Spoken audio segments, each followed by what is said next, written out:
In today's video, we're looking at the Firman WH03242 dual fuel inverter generator. Runs on either gasoline or liquid propane. The unit measures 22 inches by 17 by 15. It holds 1.8 gallons of gasoline. It has a handle for towing. It has wheels for transporting. It has two handles on top, one for you, one for your partner, because this unit weighs 90 pounds.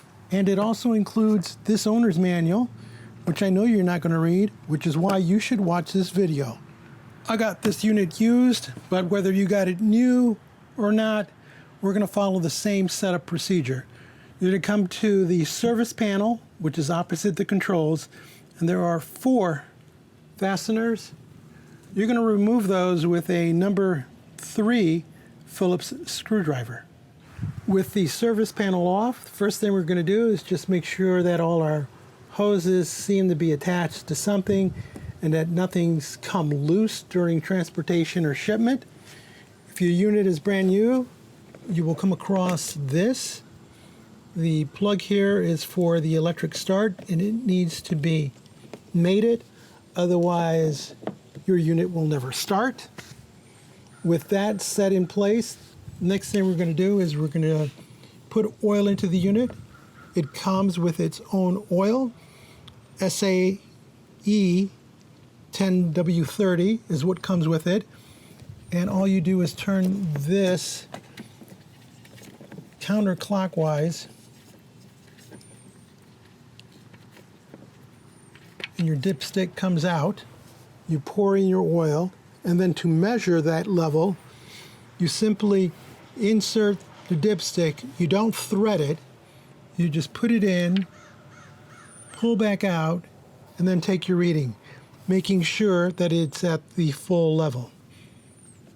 Once you've done that, then reattach the plug, turn clockwise until it's fully seated.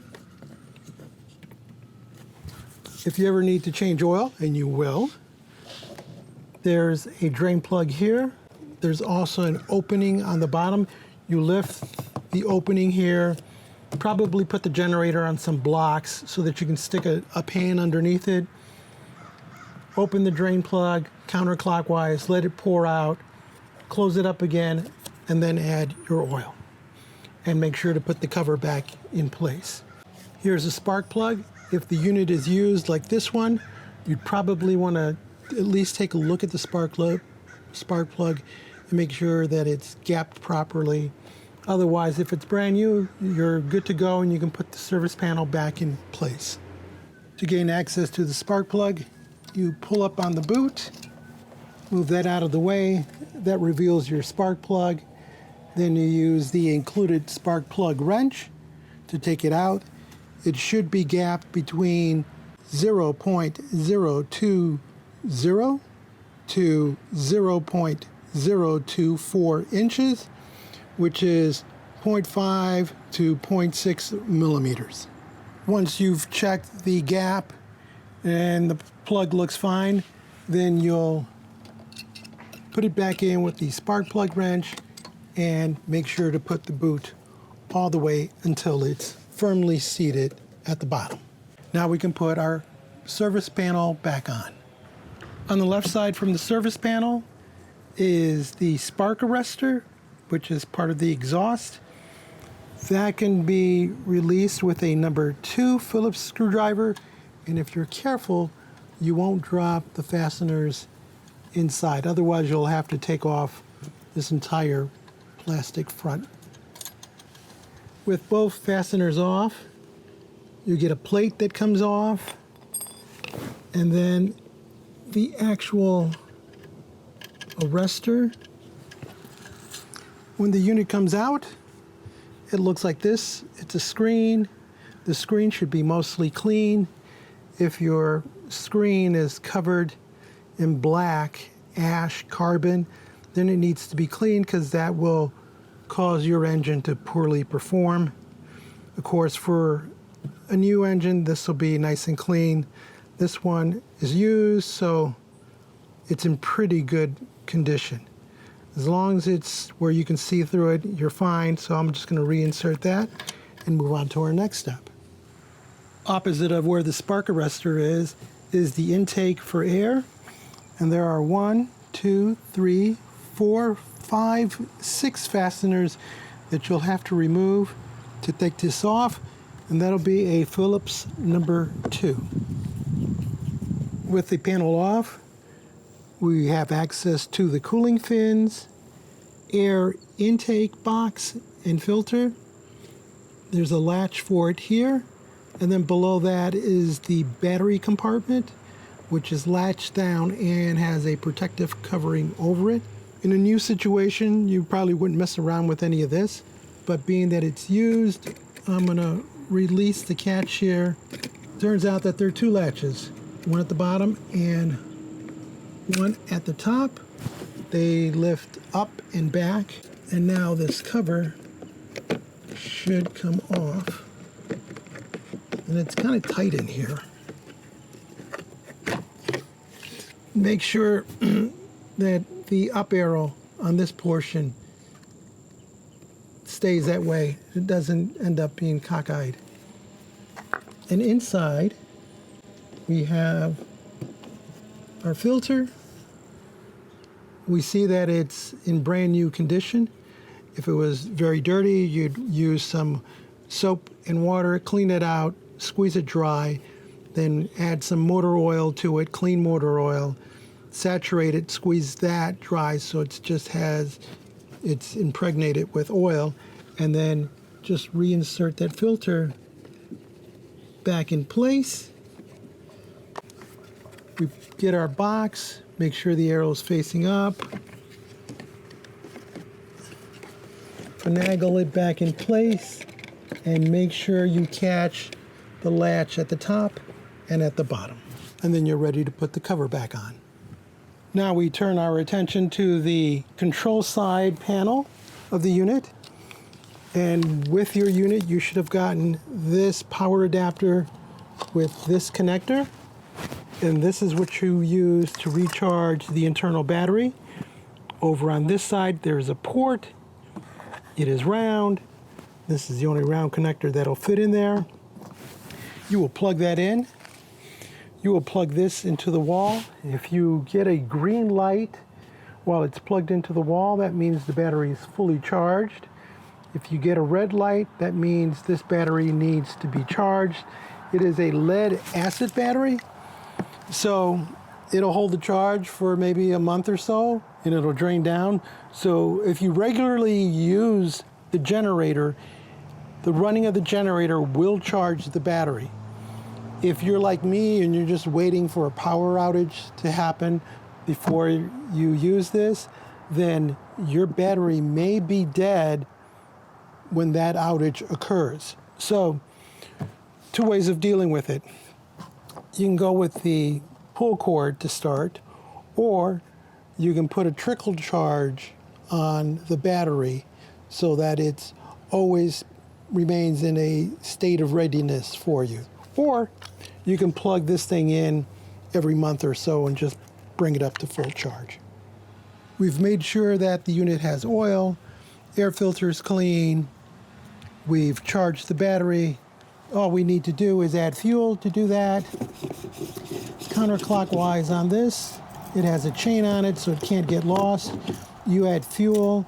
There's a little red indicator in there. Don't go above that line, otherwise there won't be any room for the fuel to expand.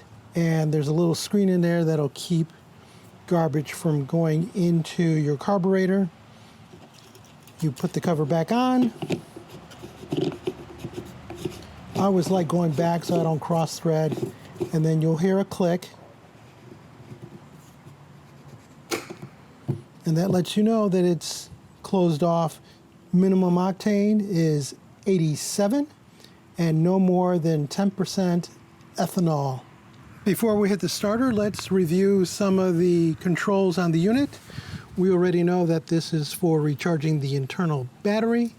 Here is a DC circuit breaker When it has triggered, you'll see it exposed. Otherwise, it'll be in. It has a weather protective boot on it. Same thing for the AC circuit breaker. Below the AC circuit breaker is where you would connect your cable if you want to run two of these in parallel and thus doubling your power. Over to the lower right hand side is this funny looking plug receptacle, and that's for charging a 12-volt battery, automotive battery. You would plug that into there, and it has two clamps that's included with the kit. Below that, we have our two 120 outlets that you can plug into. There is a ground point here. This is a floating neutral unless you ground it. Check with your local codes to see if it's required in your area. Up here is the button that you would press to energize the starter so that you can get the unit going. And we'll show you how that works. You just basically hold it down for 3 seconds, then come over and turn the starter. This port is for your RV connection. It provides 30 amp output versus the lower amperage rating of 20. Almost forgot, below the battery switch, there is a USB 5 volt 2.1 amp charger. This is our off ready starter button. Below that is the economy button. This actually, when engaged, allows the unit to cycle down depending on the load. So it sort of puts it at a softer idle, conserves fuel, makes the unit a little quieter. Then if you turn on a bunch of appliances and stuff, it'll throttle up to full speed. If you want it at full speed, then all the time, you would just turn that button off. Below this is the carbon monoxide indicator. If that comes on, there's too much CO in the air and you need to shut down the unit, ventilate the area, because CO is a poisonous gas that will kill you. Here is the LED gauge that will display voltage, the frequency, and the hours of use. And you just use this button here to toggle through the different settings. Finally, we come to the port for the liquid propane, and that's a snap-on port. Make sure that you also make the electrical connection with that. This operates the solenoid that comes as a kit with the unit. Then we have our choke throttle. You pull it to choke, you push in not to choke. Then we have our choice of fuel. Up is for liquid propane. It also serves as an off function for the carburetor. In the down position, you are taking fuel from the fuel tank, the onboard fuel tank. So make sure that's in the correct position, otherwise you could be wasting battery starter time or pulling on the cord trying to get that to work. And now I think it's the moment we've all been waiting for. Let's go through the sequence of starting the engine. We make sure we put it on the correct fuel, gas for this situation. We set the engine switch to the run position, which is the middle position. We push the battery restore button for 3 seconds. And then we release. We pull the choke. We press the starter, the up position. Push in the throttle, the choke throttle. And we allow the engine to warm up. That's normal for the light to flash to let you know that it's working. We see the output voltage of 125, 60 hertz frequency, and this has 0 hours of use on it. We have a green light, so there's output that's ready to go.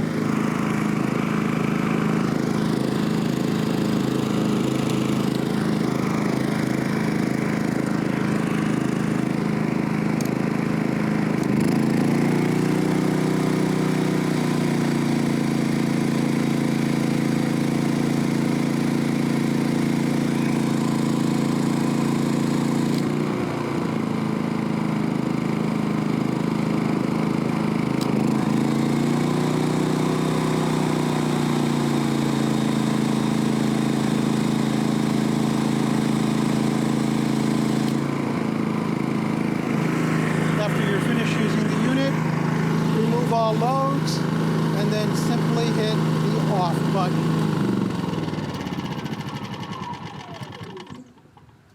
And then switch from fuel over to propane, because that serves as the off switch for the fuel.